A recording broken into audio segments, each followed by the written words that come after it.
All right. Welcome, everybody. Thanks for coming today. I'm happy to introduce Dan Reynolds. He did his undergrad and PhD at Rice, and then he was at Lawrence Livermore National Lab for a while. Then SDSU or UCSB, and then it has been at SMU and is in the math department, does really interesting computational work, and he'll tell us about time integrators for multiphysics problems. Thanks, Ted. Oh, got it. Okay, so it's great to be here. I've had a really exciting day so far. Busy talking to lots of people, and I have another day tomorrow. So yeah, it's been a good visit so far. So I want to talk about some of the work we've been doing on flexible time integration methods for multiphysics models. I'm going to go into a little bit of detail on a couple of topics, but mainly I'm going to stay kind of high level and point out the areas of impact for the research we do and the kinds of problems we've been focusing on. As a result, there's a number of collaborators that I've worked with along the way, and so I'll kind of point them out as we go instead of listing everybody on the front page. I'll also say if you have questions, feel free to raise your hand or interrupt me as we go. We can kind of deal with them as we go instead of waiting till the very end. So just as this is an interview talk, I want to start out with a little bit about my background. It'll kind of rehash what Jed just said. But then after that, I'll move into the new method development we've been working on. So you can kind of see where the contributions lie in these flexible integrators. Then some discussion of open source software, which is one of the ways that I work to try to disseminate these new knowledge that we create, not just in papers, but also in software for people to use and work with. I want to talk a little bit about some scientific applications we've had impact on and the kinds of relevance we've done, the benefits we've been able to provide for them. And then a little bit about where I plan to take some of this research in the next, say, 3 to 5 years, so we can kind of see where things are going. And then and if we have time at the end, I can talk a little bit more about my kind of contributions in academia kind of more generally, not just in my research, but how I try to contribute in my department and university and things like that. So my research is in scientific computation, particularly in the creation and use of new algorithms for solving complex systems of interacting differential equations. So we'll talk more about what these multiphysics models look like in a few minutes. So this reverse biography, I'm a professor of mathematics at SMU. I've been there since 2008, where I went from assistant to associate to full. I'm currently department chair, but that ends this summer. And so I'll be able to resume normal life soon there. Well, our department is called mathematics. We're all computational and applied mathematicians. And so, I fit kind of at the computational end of that spectrum, but we all kind of work in related kind of areas. Postdoc research at UC San Diego and Lawrence Livermore National Lab. And then my PhD was at Rice in computational applied mathematics. And before that, I have a bachelor's in mathematics. So my work has been funded by a number of places, and I just want to point out that it's not possible without the generous support of these funders, primarily from the Department of Energy, but also from a few other entities. So I want to contribute to multiphysics simulation, so I better define it first, so you know kind of what I think about it, and we can kind of start from the same page. So I think of multiphysics simulations as calculations where we want to simulate multiple different models that interact with one another.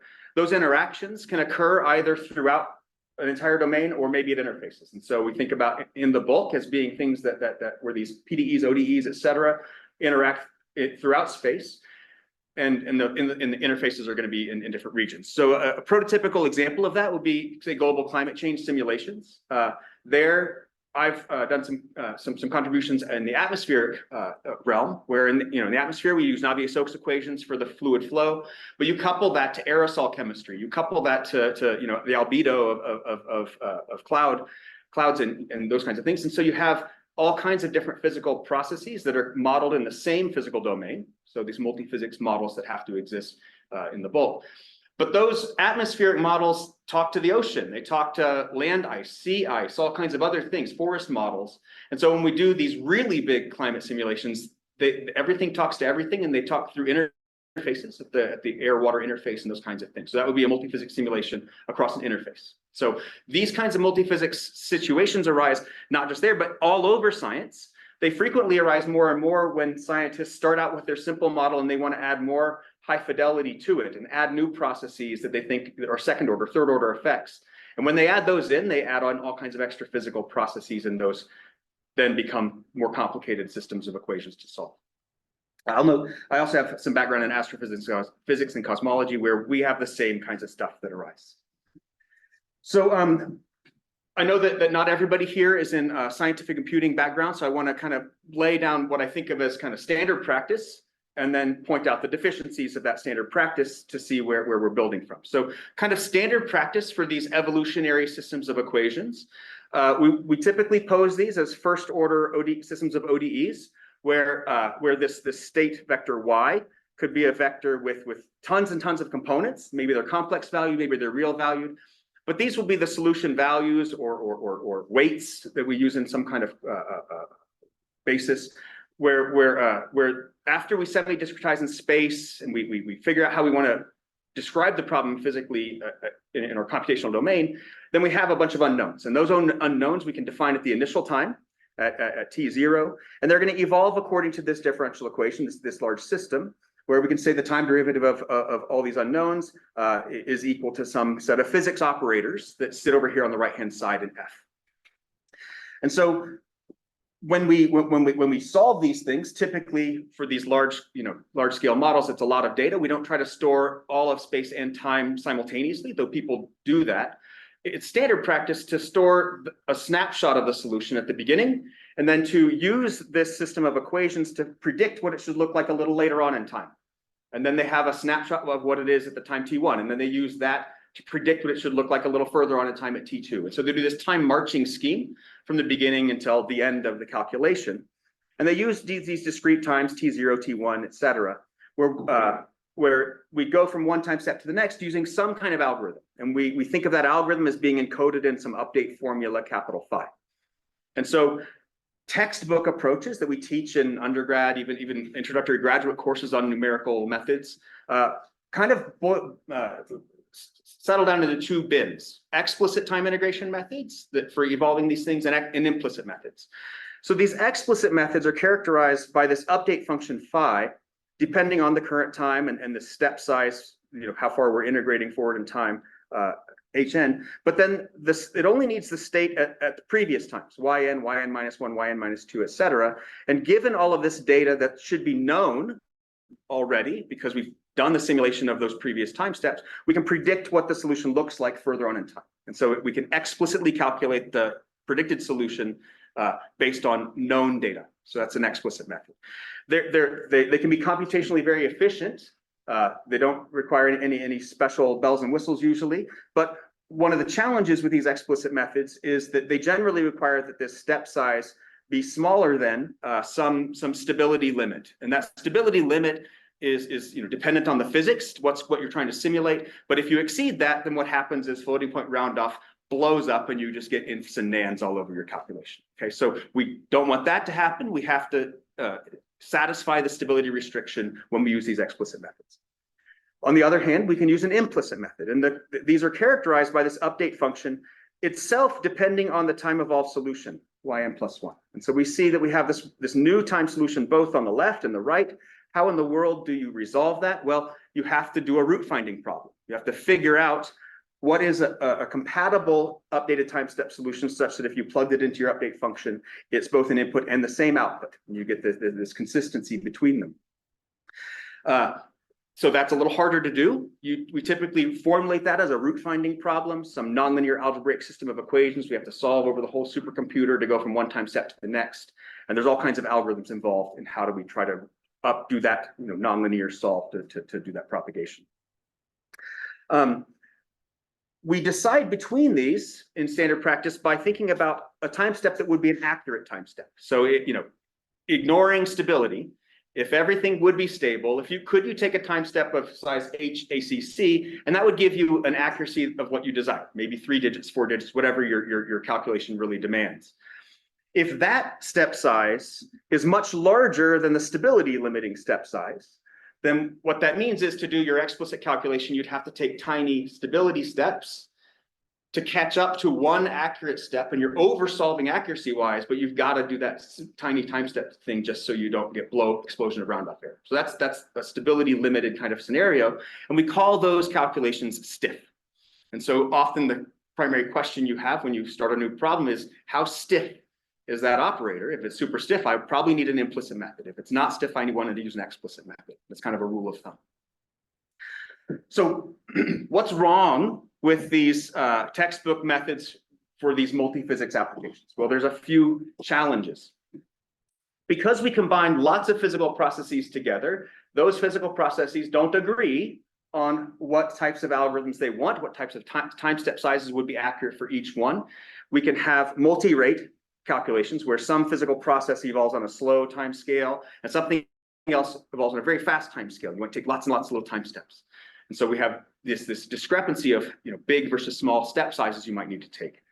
We're going to have some stiff parts of the problem, and so you can't do a fully explicit method, or you'd be taking all these tiny time steps. But maybe other parts of the problem are super nonlinear. Maybe they have limited differentiability, and so the algorithms we use to do a fully implicit solve can really suffer. Newton's method requires some smoothness of the right-hand side, Jacobians, those kinds of things. And if you don't have that, you might get divergence of your root finding algorithm. Make sense? So we have this challenge where we have all kinds of physical processes, and they each demand different things. And these textbook algorithms that we would like to use don't really work very well for this combination that we're faced with. Can I ask a question? Yeah. Since you already. Yeah, go ahead.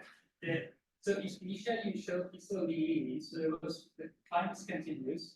So this multi-rate comes from, like you're saying, dynamics can be fast in some region, slow in some region. It could be spatially dependent, or it could even be just physical operators. So for example, if you have heat diffusion, usually that's not something that goes super fast. You can take large time steps and still be pretty accurate with a diffusion process as heat kind of spreads out. But if you have, say, reactions, and so for example, I've done some things in ionization chemistry. I'll show some pictures later. And the moment a zone in your computational domain warms up past a certain threshold, all the reactions go nuts, and you switch from one chemical equilibrium to a completely different chemical equilibrium. And to do that robustly, you need really small time steps. And so the chemistry wants to take small time steps because it's a fast process. Maybe the diffusion is a really slow, let's say big time steps, because it's a slower moving process. And if you did one calculation in isolation, you'd take just the small or just the big. But when you do them together, if you have to use a uniform step size for everything, you'd just be driving it by that fast reaction step size, even though the diffusion is really slow. Does that kind of make sense? So that's a great question, because that comes down to the root of some of the new methods we've been inventing, is how to handle this multi-rate kind of structure. So moreover, when we have implicit solvers and we solve these problems that are multiphysics, they have lots of data, we need to solve them on a supercomputer, for example. How do you solve a root finding problem on a supercomputer? So you can't just use the textbook, backward Euler plus Newton's method plus Gaussian elimination that we might learn in our courses. We need some specialized solvers, but unfortunately, certain kinds of physical operators have really great order n or order n log n complexity solvers, like fast multipole methods or tree code methods are great for particle dynamics, for computing the forces that interact between them. If you have, say, a diffusion process, geometric multigrid is fantastic. But once you smash them all together, you can't just use FMM on the combination. You can't just use algebraic multigrid on the combination. And there's not one of these, robust, scalable solvers that works for all of the multiple physical processes smashed together. That kind of makes sense. So what we want to do is we want to think about adapting our textbook approaches so that we can use the right kind of algorithms for each of the individual processes. And so what we're going to think about is our prototypical problem as having m different right-hand sides. So we're going to take that ODE we had before. We're going to think about this F, which encoded all the physics, and now we're going to break it apart. And so we're going to think about having one physical process F1, a different one F2, etc. And each of these could act on the whole state. They could act on a subdomain, just the air, just the ocean, whatever. Each one could evolve on a different time scale. Maybe F3 wants to take tiny steps and F7 wants to have really giant time steps, for example. Each one could be stiff or non-stiff, and maybe we want to use an implicit solver for one and an explicit solver for another. And so what we'd really like is to be able to map the algorithms to the physical processes, okay? So I'm going to talk about two building blocks that I didn't invent, but we are going to synthesize to make these new methods that kind of try to meet all of these objectives. So the first are these IMEX additive Runge Kutta methods. And so these are really a time integration method for single rate. So everybody wants to evolve at the same time rate, but where we want to do some things implicitly and some things explicitly. So we can adapt or map certain operators to being implicit or explicit. So people, have done these kinds of things for a long time. Ad hoc IMEX methods are typically low order, and these IMEX additive Runge Kutta methods were some of the first that allowed high order and time accuracy for these IMEX types of approaches. And so the idea is we're going to group all the terms that we want to do explicitly into FE, group all the terms we want to do implicitly into FI. And what an additive Runge Kutta method really is if you know much about Runge Kutta methods, is it's really just a combination of an explicit Runge Kutta method in red and a diagonally implicit Runge Kutta method in blue that are combined together. And so if you ignore the blue, for example, you'd have an explicit Runge Kutta method. And the way they work is we go from stage to stage, Z1 through ZS. For each stage, we compute it as the old time step solution plus a linear combination of this explicit right-hand side, but only evaluated at previous stages. Note this sum goes from 1 to I minus 1. So when we do Z5, it only depends on Z1 through Z4. And so it's explicitly determined with respect to all the data we already have. We don't have to solve anything fancy. If you only have those, then when you get done with all of your stages Z1 through ZS, your time evolved solution is a similar kind of linear combination with different coefficients. And moreover, we can also get an embedding, which is another time evolved solution that is built in a different way. And we can use the difference between those to do time step adaptivity to figure out how accurate is our answer, so we can figure out should we do a bigger step size or a smaller step size to meet certain requests from the users for accuracy. If you don't have the red, then we have a diagonally implicit Runge Kutta method. So we can see there that now this sum goes from 1 to I. And so Z5 will depend on Z1 through Z5. Right? So we'll have a Z5 over here on the right and a Z5 over here on the left. And now we have a root finding problem. Okay, and we'll see more about that on the next slide. Each of these internal stages could define a root finding problem that needs to be solved. And so I've kind of grouped it in terms of this root finding problem here, where all the parts that are implicit are in this first brackets, and all the stuff that is just explicit is in the second set of brackets. So we know everything over here. All of that is known data when we're doing stage Z5, for example. And here's where all the implicitness comes from. We have the new solution we're looking for. We have some coefficient multiplied by the step size, and this implicit operator evaluated at that new solution. And we need to find the Z that makes this whole thing equal to 0. Okay. If this Fi is a linear operator, so it only depends linearly on the solution, so it's some matrix J of T times the state Y, then this whole thing can be reformulated as just a linear algebra problem. Solve this big linear system of equations with this matrix shown here, a right-hand side that's given by all this stuff, and then we're going to look for the solution Zi. Okay. If it's nonlinear, though, then we need some kind of nonlinear root finding solver, Newton's method, fixed point, other kinds of things like that. And in many of those, especially Newton's method, that really asks you to solve linear systems that look like this, but over and over and over. So maybe you have 3 Newton iterations per solve. You have to do 3 of these linear solves per stage, for example. What's relevant about this, all this is relevant, but what's nice about this is that we notice that FE, this explicit operator, isn't involved in this implicit portion of the problem. And so if that has crazy nonlinearities and super non-differentiabilities, it's not going to cause trouble for Newton's method. It's just going to give rise to whatever this right-hand side data looks like. And so it helps, we get to remove it from the challenges of that implicit solve. These methods are defined by compatible coefficient tables. The red ones are for explicit, the blue ones are for implicit.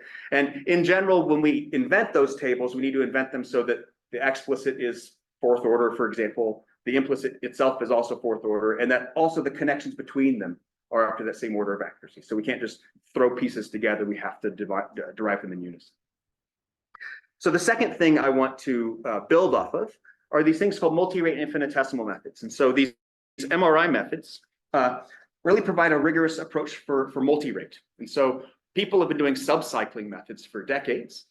basically the idea with a subcycling method is if you have a slow process defined by Fs and a fast process defined by Ff, then you could split this up on the right-hand side, and you take one big time step with Fs, and then with the result of that, you take a bunch of tiny time steps with F fast. And so you kind of shoot, and then you do a bunch of subcycling to catch up. That generally is first order accurate in time. It has poor stability. And so these MRI methods are ways to take that idea and make it higher order in time, more stable and more accurate, well, and more robust. So these can be relatively high accuracy. We'll talk more about that in a moment. We don't need to memorize this algorithm, but I want to point out the basic idea. So the basic idea is it's going to go stage by stage, like we just saw with these Runge Kutta methods. Each stage, well, the first one is just the old time step solution. We iterate through the remaining ones. And for each one, we're just going to define this forcing function. It's constructed as a linear combination of that slow operator evaluated at these stages Zj. For a moment, imagine this I, that this goes up to I-1. So they're all stages we know. We've already done them in the past.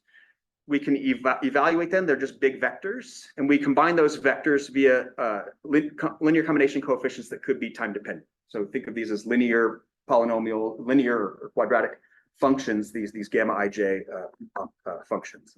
So that we essentially build this polynomial in time, this Ri. After you have this forcing function, you just solve fast ODEs. This fast ODE doesn't involve the F slow operator at all. It just involves this time-dependent forcing function.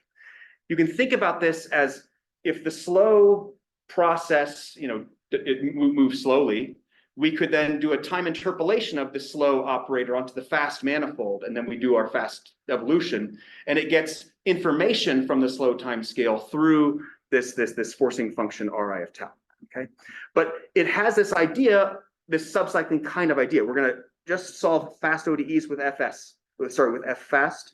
We have a forcing function, but it's not a function of the solution, so it's not going to make things stiff or anything like that. And between solving these fast ODEs, we update this forcing term. So this is this idea of an MRI algorithm. We do these over subsets of the time interval. The initial condition is the previous stage, and the result of that fast ODE is our next stage solution. When we get done with all the stages, that's our new time step. Okay, so we kind of alternate between building a polynomial and then subcycling. Okay, the first of these were invented by Schlegel and collaborators in 2009, and for them, this function was independent of time, so it was just a constant set of constants. Adrian Sandu and just all by himself, he invented in 2019 this idea of MRI, where these can be polynomials in time, and he was able to get the first fourth order methods that do this. What makes it really flexible is that we can solve this ODE using anything we want. You can solve that, and it could be IMEX. You could solve that with another multirate method and have slow process, a faster process, another faster process, another faster process, and telescope all this stuff however you'd like. And so you can really try to map whatever algorithms you need at the fast time scale however you'd like. There's no expectation that you do that in any given way, just that you solve it accurately enough. Okay. I will note that so it can be an implicit multirate algorithm, and that happens when this coefficient gamma I is non-zero. And when Adrian invented these, he invented them in a solved decoupled fashion. Basically, the idea is you only have this guy non-zero on the diagonal when the neighboring C's are equal to one another. This time interval shrinks to nothingness, and this whole ODE solve turns into an explicit Runge Kutta update or a diagonally implicit Runge Kutta update. So it looks like those ARK methods we had a few slides ago. So we do a solve like a diagonal implicit Runge Kutta method, and then we subcycle. Then we do a diagonal implicit Runge Kutta solve, and then we subcycle. So that's the implicit version he made up. One of the challenges is that this requires that all of the C's, these coefficients all over the place, have to be sorted and non-decreasing. So that's going to come up in a moment. So those are all background. I did not invent any of those things. Okay. So with my student Runge Kutta Chinomona, who's now a postdoc at Temple, she invented an extension of the two of those together. And the idea is, if that slow time scale needs to be IMEX, we need implicitness and explicitness, but we want to take a big time step. Adrian's methods you can't do. His had to be explicit or implicit at the slow time scale. well, why not allow IMEX at that slow time scale? So you could now have, say, an advection and diffusion process that wants big time steps, but reactions that you'd subcycle. And so Runge Kutta was able to invent these things. And basically the idea is all she had to do was take all of Adrian's infrastructure and define this forcing function in a slightly different way. And so she uses an explicit linear combination of Fe, potentially a diagonally implicit linear combination for Fi, and then she'll do the same idea of subcycle, and then we'll solve an additive Runge Kutta stage update, and then subcycle and go back and forth. And so she came up with these as part of her thesis, and then came out a couple of years ago. The biggest part was not writing down the formulas, but was deriving order conditions, coming up with the coefficients of the methods and those kinds of things, which she was able to do. But one of the challenges is, since this really just piggybacked off of what Adrian had done before, that requirement that the C's had to be in order was retained.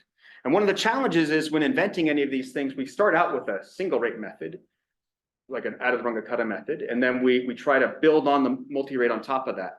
And there's very few additive Runge Kutta methods that have sorted abscissa, especially at high order. And so there weren't even very many to choose from. We tried to invent some of our own, but at high order, you'll see that the fourth order is a little less nice. We're going to work on that later. But here are some of her results. And so on the left, we see a standard convergence plot. We have step size on the bottom, error on the vertical axis. This is a kind of a benchmark problem that lots of people do. We see here fourth order method here in red, two third order methods in blue and green. Up here, we see kind of historical approaches for doing this subcycling operator splitting, straying splitting in black, and kind of Lee Trotter, the simplest operator splitting in purple. And what we can see is, first off, that they convert that in this log scale, they have the right slopes. The slopes are estimated up here. So we get the expected convergence rates of fourth, third, second, and first for each of these kinds of approaches. We also see that even at the largest step sizes, these IMEX-MRI-GARK methods are way more accurate, at least an order of magnitude more accurate than the historical splitting methods. On a harder problem, it's a stiff kind of brusellator, which is like a chemical reactor. We turned into a PDE test. We looked at runtime efficiency. So we have runtime on the horizontal, error on the vertical. With this kind of plot, you want to see things in the bottom left corner because it means it's the least error, the least amount of work. And so, what we can see is that her third order methods are the most efficient. The fourth order method is slightly more costly. These legacy methods, they're fine, but they again have errors that are about 100 times larger, even at the largest step sizes than for her new methods. And we do see that this fourth order method for the largest step sizes was unstable. And so we want to fix that up in future work. So one thing that we couldn't do is come up with methods with embeddings. I really like time step adaptivity, and I want to be able to say, if you want 3 digits, I can give you 3 digits, and I'll figure out the time step sizes myself. Her methods, you had to tell me what step size you wanted to take. To get around that challenge for embedded methods, we wanted to figure out how to eliminate this sorted abscissa property. And so with my follow-on PhD student, Alex Fish, and a collaborator, Orsa Moore Lab, Stephen Roberts, we invented a different type of IMEX multi-rate method. And we call these IMEX-MRI stage restart methods.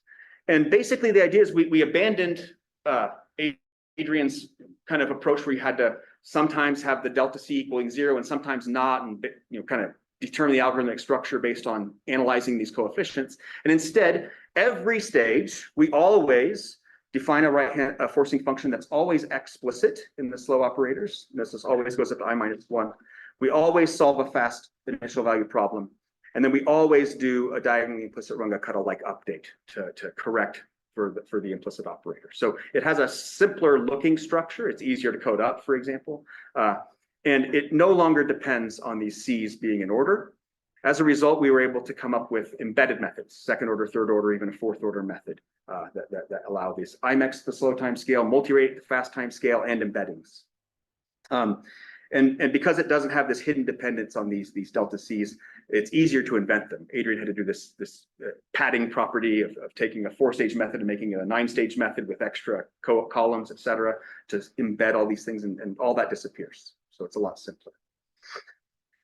Running the same stiff brushulator test problem over here, he tried the legacy methods. He tried Runge's methods, IMEX-MRI 3A, 3B, and 4A, and then his new embedded methods. These were fixed time step results. And we can see that his third order methods are as efficient as Runge's third order methods. His fourth order methods are similarly efficient. And again, they all beat the legacy ones. His second order method is also quite robust, and it has much lower error than the second order straying method in orange. This is an embedded algorithm, so we can do it now for time adaptivity, where you say, I want 4 digits of accuracy, do it as fast as you can. And so he was able to, these tests on the right do that. The tolerance, the errors are on the left axis, or the vertical axis, and we can measure costs in different ways. In a multi-rate calculation, for some people, the cost of solving an implicit problem at the slow time scale outweighs everything else under the sun. And that would be the cost that we see this efficiency plot on the right. For other calculations, just the number of times we have to access the data and evaluate right-hand sides is the biggest metric of cost, and that would be this metric on the left. In both scenarios, we see that whenever you specify one of these tolerances, we're able to meet that. We also see that the third order method with the second order embedding is generally more efficient than the second order method with the first order embedding, unless your cost is implicit solves and you don't care too much about accuracy, and then they're competitive, they're comparable with one another.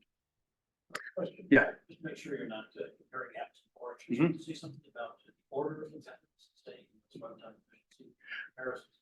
So the order of the methods, so I didn't try to stuff it on here, but he also did the same test problem that Runge had done to measure the order of accuracy, and they get the same textbook kind of fourth order for his fourth order method, third order for the third order method. So we got that. I just thought it was less interesting than these ones, so I didn't put it on here. But it's all in the paper if people want to go check it out. Hey, so why is the maximum error double value that low?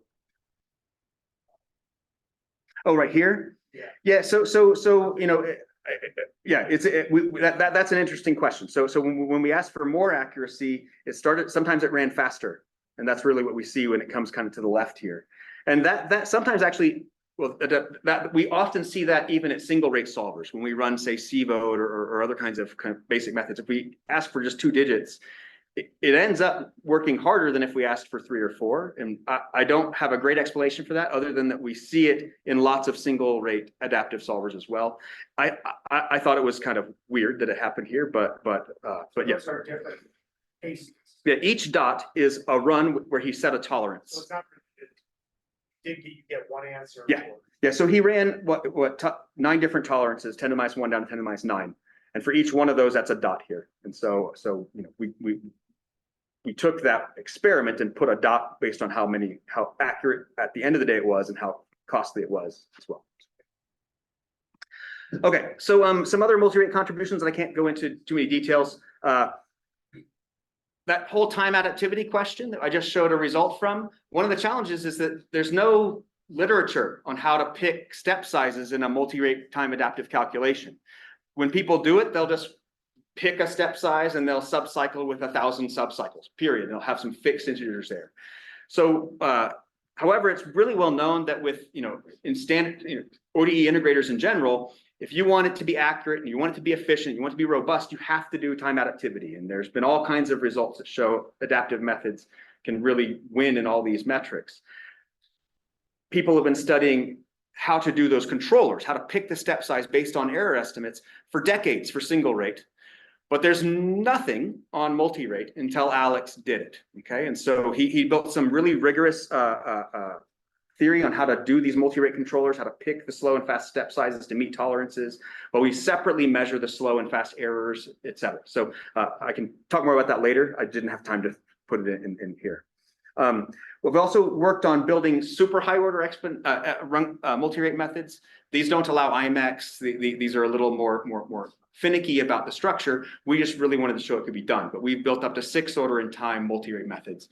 And the way we did that is we abandoned the kind of Runge Kutta order condition structure that was there before, and we leveraged instead the theory for exponential Runge Kutta methods and exponential Rosenbrock methods, which are a completely different flavor of time integration methods that have a different theory that we were able to leverage. Okay, so let's move on to a slightly related but different topic. So I believe that the importance of, in my research at least, lies in its impact on other disciplines. So I love it when, you know, people in my area read my papers, but I love it even more when people in other areas use the methods that we invent, okay? And it's asking a lot to ask somebody in a completely different scientific discipline to read my paper. So if instead we can give them the methods and make them usable, it really cuts down that time and they can really make some benefit. So we achieve this piece of the impact through open source software. And so we develop and maintain a package called SUNDIALS, which stands for the Suite of Nonlinear and Differential Algebraic Equation Solvers. I forgot the word equation there. This package is adaptive time integrators for ODEs, DAEs, which are differential algebraic equations. It has efficient nonlinear solvers, etc. It's used by a lot of folks. It's written in C and C++. It runs on all kinds of, you know, laptops, supercomputers, GPUs, whatever. It's freely available, and it's embedded inside MATLAB. It's embedded inside Mathematica. It's embedded inside Python's scikit and differential equations.jl. So most of the people who use it don't even know they're using it because they're using one of these other frameworks. Because of that, and because of other impacts, our core development team was awarded this SIAM-ACM prize in computational science and engineering last year, which was a nice recognition of mainly how much documentation we write and that people can actually use these things without having to ask us too many questions. So, all this flexible integrator business I've been talking about, I put that in a piece of SUNDIALS called R code, which is for adaptive Runge Kutta ODE solvers. And I started development of that maybe 10 years ago. No, 12 years ago now. It's 2024 now. But we first released it 10 years ago as part of SUNDIALS. After I initially invented it, now the rest of the team contributes. So it's not all mine anymore. But it has these additive Runge Kutta methods. It has parallel and time integrator capabilities via use of this package called XBraid. Has, you know, highly efficient explicit Runge Kutta methods that you can get them with these additive ones, but they have a higher memory footprint. So this has a stripped down kind of methods. But all these multirate ones are in this MRI step module, which has most of the things I talked about today: Adrian's methods, these Schlegel's MIS methods, etc. It doesn't yet have Alex's IMEX-MRI-SR methods or the time adaptivity, because I'm trying to debug something right now, and then it'll be released sometime soon. But then we'll really be able to get people using all these really brand new things. Okay, right. So I've had some. How much time do I have? I have until I've 20 minutes. Okay, good. So I wanted to talk a little bit about the kinds of collaborations I've had with people outside of my field, because I spend a lot of time doing that. And I wanted to kind of highlight some of the contributions we've had in some of those areas. Probably the place I've had the most of that impact is in cosmology and chemistry. This is with this project called ENSO, which is an open source kind of big solver project that we were working on. And I started doing that when I was a postdoc at UC San Diego. ENSO tries to do, it's an adaptive mesh refinement kind of code, does hydrodynamics, does dark matter particles for you know, where quasars are made, and radiation transport, chemical ionization. They try to smash everything they can that could be relevant for the early universe into a code. As a result, it's highly multiphysics, and I learned a lot from doing that. When I started, my whole purpose was to build their radiation solver and the chemical ionization inside of it. So it was coupled to the other processes, but I needed this large scale, scalable solver for radiation transport, multi-frequency radiation transport at that, plus all the chemical ionization. It was only early universe cosmology, so hydrogen, helium, maybe a little oxygen.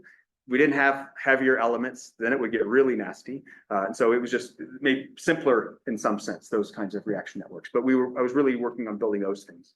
And we've had some good results there. And it really enabled some of the first self-consistent simulations of reionization in the early universe.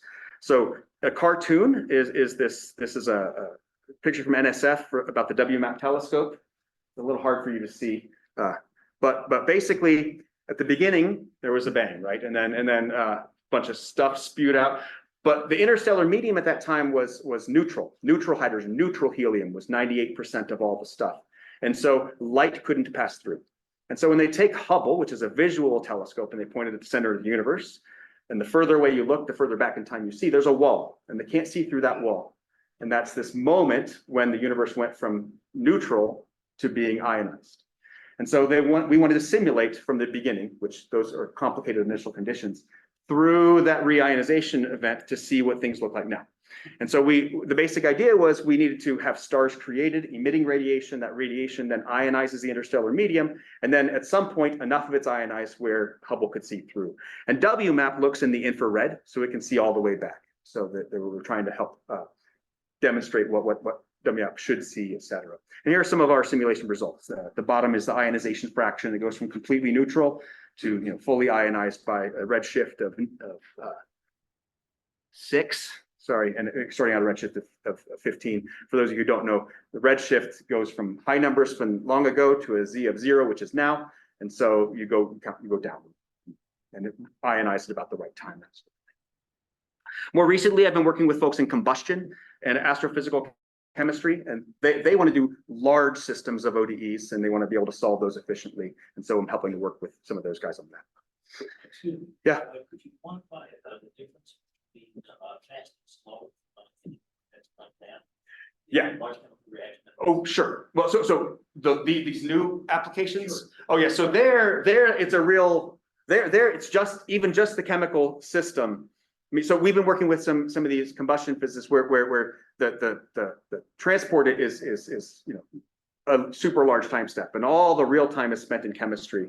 And there might be 128 species, and a few of them evolve really slowly, and some of them evolve super fast. And so the name of the game there that they want to do is come up with a reduced set of chemical quantities or fake chemical quantities that you can solve much more rapidly without having to do the big complicated system, or to use these multirate algorithms where we can somehow, this is the rub, figure out what the fast is that's separate from the slow, evolve the fast with small time steps, and do the rest with the slow. But there, the splitting is the real hard challenge. But there, it can be 1,000 times faster or more for the fast kind of things that go on inside these kind of engines, these gas engines, than these kind of slow chemical processes. I think it's even more than 1,000, but I should ask them that for that number. Yeah. The second area where I've done some work is in climate simulations and weather. So I participated as part of the Energy Exascale Earth System Model, or E3SM. I know there's some folks here who look at the ocean part of that. I was working in the atmosphere part of that, as I kind of alluded to earlier. And basically there, what they wanted to do is most of the old climate change simulations, or old by meaning like up until now, make an assumption that the wind can't move above your head up and down. You can only transport the flow of the winds only go north, south, east, west around the globe. And that vertical direction they don't include in the model. So that's a hydrostatic approximation. And the reason they do that is because the moment you allow things to move up and down, there's gravity, and it makes what's called a stiff gravity wave. And the time steps associated with the stiff gravity wave are way smaller than the time steps for transport north, south, east, west. So they wanted to include this vertical component because they thought maybe it might be relevant for weather and climate. And so we were working with them on that, on how to do that in as optimal a fashion as possible. And so they hooked up with our code to try these additive Runge Kutta ImEx methods. And what was really nice is they could turn on and off things really fast. We tried 200 and something, over 212 different combinations of splittings, of IMEX tables, of different types of implicit solvers. And at the end of the day, we arrived at something that was much more efficient than what they'd been doing. And really, it boiled down to using the right combination of those pieces, but also these special IMEX butcher tables that we invented just for that application that had stability in the right direction, essentially. And so we had second and third order methods for that. Right. The other thing was with Environment Canada, there they want to do weather, so it's not the whole globe. And we were doing a simple kind of test problem with shallow water equations.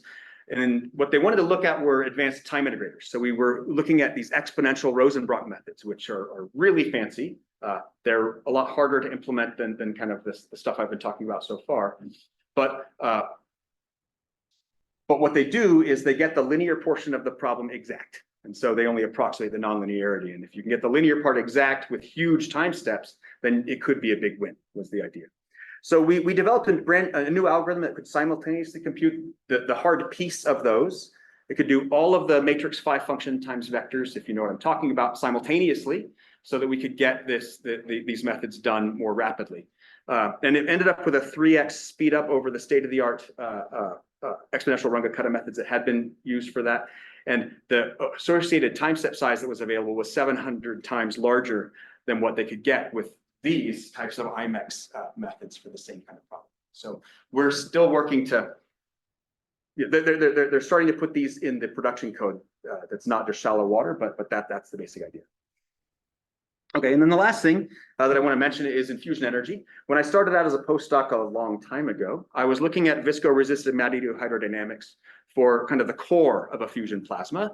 So the core is where you might think it is right here. It's dense enough to be well approximated by fluid level models, fluid type PDEs. And so we were working with this fluid level model to do pellet injection studies. So refueling by shooting frozen fuel pellets in. It's really hot in here, you might imagine, and so it ablates, it ionizes, and then that refuels the plasma. And so it's a nonlinear system of PDEs, the compressible Navier-Stokes and Maxwell equations.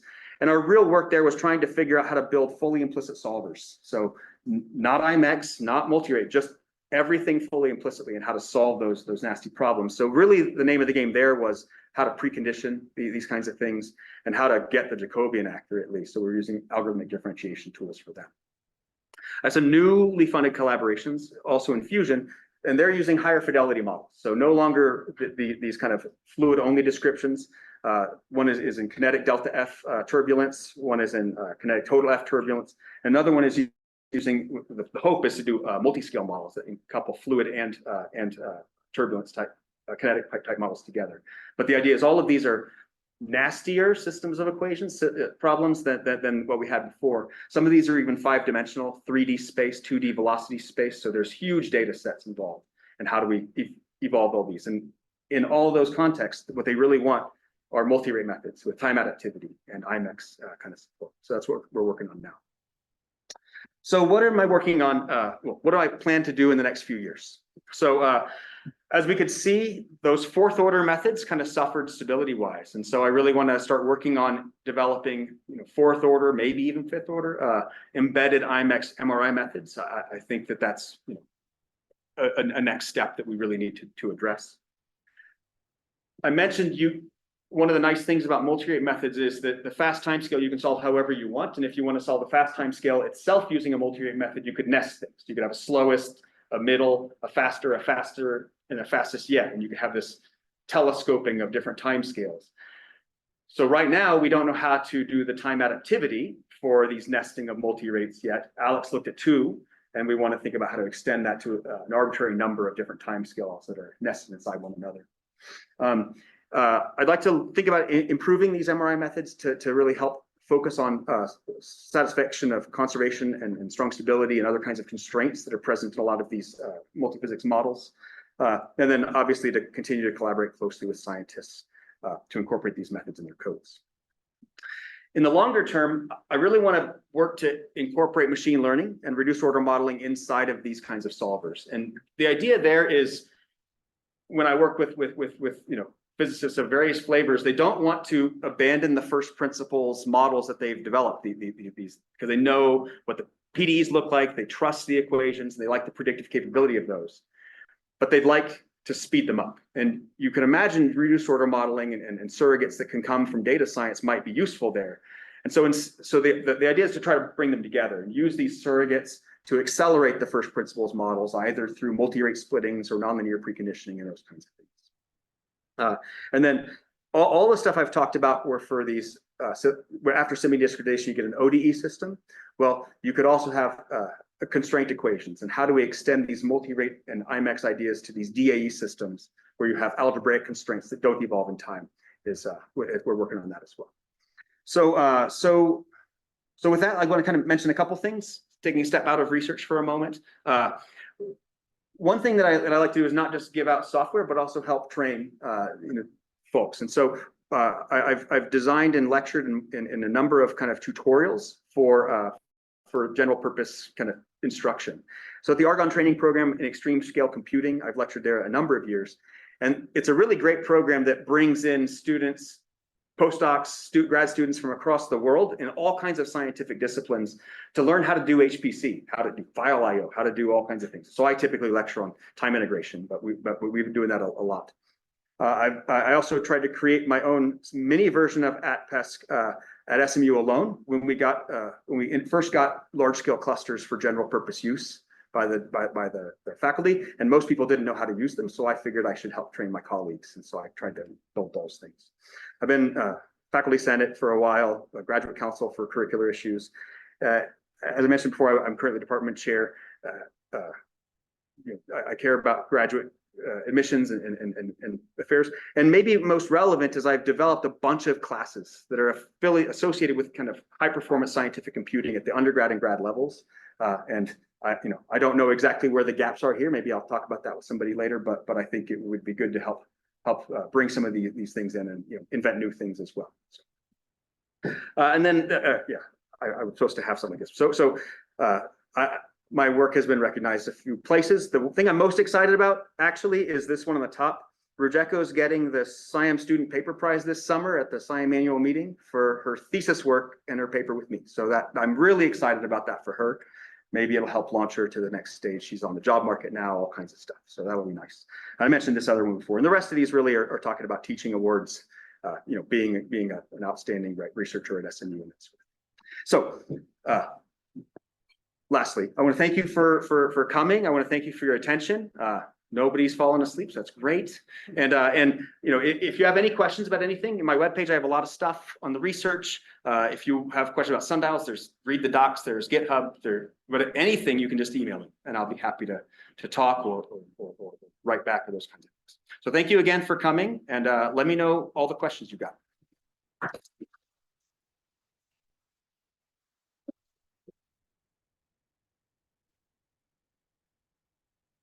Yes. Say something about the number of people in your group Oh, yeah. Okay. So that's a tough question because one of my interests in coming here is that the students will be more excited about actually computing in real languages. But I would say of my students, maybe 5 of them have all contributed. Some of them, it's as little as writing test problems, so we can do regression testing as well, et cetera. Some of them, Rujeko helped write the MRI integrator for all of our code, so that she did a big lift. But yeah, oftentimes that's one of the things that it's for postdocs and I to work on, and the students invent methods and prove things and that sort of stuff. But it's partly because I'm in a math department, and the students come in with an expectation that they will do the math stuff and not necessarily have to do HPC. So it would be nice to have a little more balance in that respect. But yeah, I try to get them involved. Some of them really want to do it so they can then advertise it when they look for jobs. Others, not so much. And so yeah, we have it's a mix. Other questions?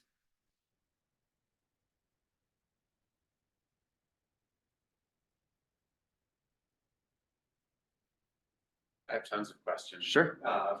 But so Rosenbrock W's are a different family. Right.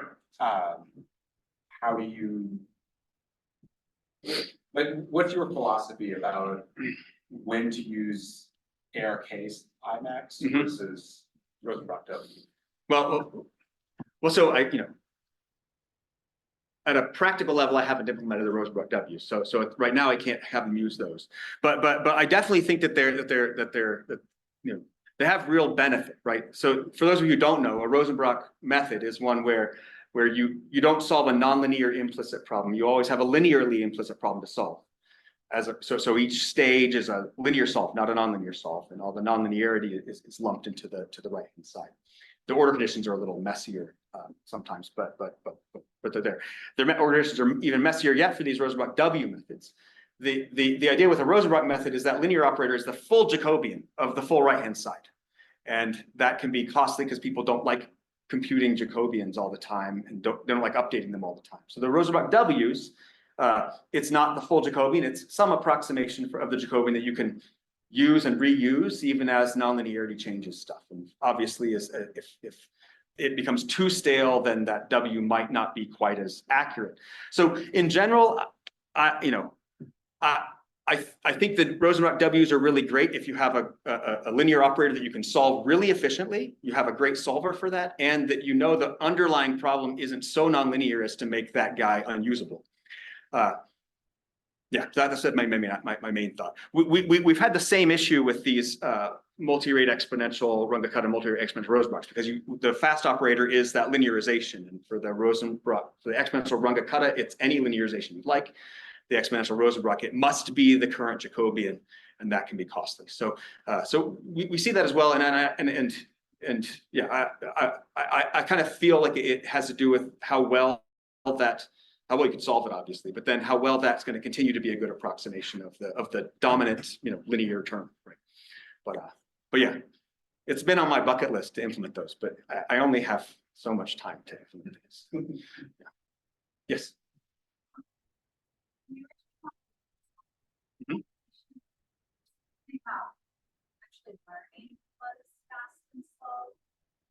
Oh, okay, so we have not done any automated learning of fast and slow there. I learned what was fast and slow in that context. So there, if I tried to solve, I couldn't solve that application with anything I've built so far, because it's a DAE and it's multirate and needs IMEX. So the gravity equation is a constraint equation that we solve a Poisson equation for the gravitational potential.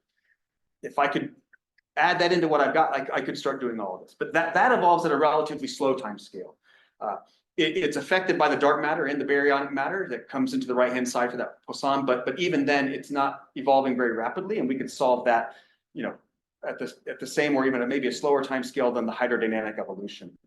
The radiation transport goes much faster, right? And so, in general, we would want to subcycle radiation transport underneath the hydrodynamics and the gravity. And then even inside of that, the chemical reactions are faster than the radiation transport. So it would really come down to a 3 time scale problem. And the meshing always affects things, because you have the stability restrictions on things. But in general, the radiation transport's usually around 100 times faster for what we were running than the hydrodynamics. And then the reactions when the moment a radiation front entered a cell, then it was like 1,000 times faster. But in general, it was maybe 20 or 30 times faster than radiation. But we didn't learn that automatically, and we certainly didn't have adaptivity for that. It was the postdoc, Dan, was running with a step size of X, and then I had to restart with a step size of Y, and that kind of stuff. But I certainly think that would be a prime opportunity for automated methods for adaptivity, etc. Yeah. I don't have a clear question, but I'll just say that I've had similar experiences in my career where I've worked with scientists in other disciplines. Sure. And as a software engineer, I discovered that they were either using Excel as an integrated development, trying to create software. Excel? Okay, I want to make sure I heard you. Or they were using Excel as database, and they just had to hit the number of rows that they get. The database would show the correction. Sure. So I was just wondering, you seemingly can have lots of interactions with scientists as a collaborator. Mm-hmm. What are some of the principles you've learned to make those collaborations successful? Well, I mean, the biggest one is being a good listener and trying to pay a lot of attention and read a bunch, and to try to understand what they think is hard about the problem and what they feel the challenges are first and foremost. And I might have my own ideas about what's important, and I might want to solve things to 7 digits because I think that's important, and they might want to solve to 2 digits. But even things like that, just understanding what the challenges they think they face are, so that I can help try to address those. And obviously, if I feel like I also need to address something else to make sure that I believe the 2 digits they get, and so I do extra, then that's fine. But I want to make sure that I'm meeting their goals. It's not like I work for them and I'm doing a project for them, but it's more, if we're going to collaborate, I need to know what they think is important, because if I'm not doing what they think is important, then the collaboration dissolves, right? And so I'll work on that. I'll have my students and postdocs attend Zoom meetings where we're all talking about stuff. And after the Zoom meeting, my postdoc will be like, I have no idea any word he said. And I'm like, okay, well, let's talk through and we'll try to understand some of these keywords that you didn't understand. They don't have to be an expert in plasma physics or whatever, but they do need to learn to translate from one jargon to another jargon. So that I think that's the biggest piece, is just a communication question. And once you can resolve the communication question and the priorities questions, then we can really start talking stuff. It's often a challenge. You know, I've worked with a number of folks and they don't write down the equations. And so that can be its own challenge. So they say, well, here I have a code I run. And I say, well, can you tell me the equations? Because I want to write it in the paper. We think then they say the stuff it has in it. Oh, it does transport. Oh, it does blah, blah, blah. But I want the equation. So that sometimes we'll work together. I say that nicely. We'll work to try to figure out what the equations they actually are solving are, even though they might, you know, but so that can be a challenge, but we have to figure that out too for me to know, am I doing a good job? But you know, there's always challenges, but you know, I find that, you know, if I could help make fusion a reality, if I could help make sure that climate change simulations are as accurate as they need to be, I would consider that a much bigger success than if I, you know, get 1,000 citations on some paper, right? So that's kind of my philosophy. Other questions?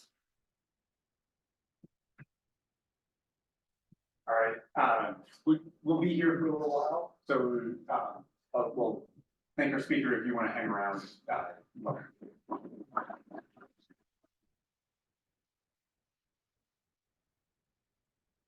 Oh, you were transcribing the question. Oh, thanks. Yeah. I was like, oh, there's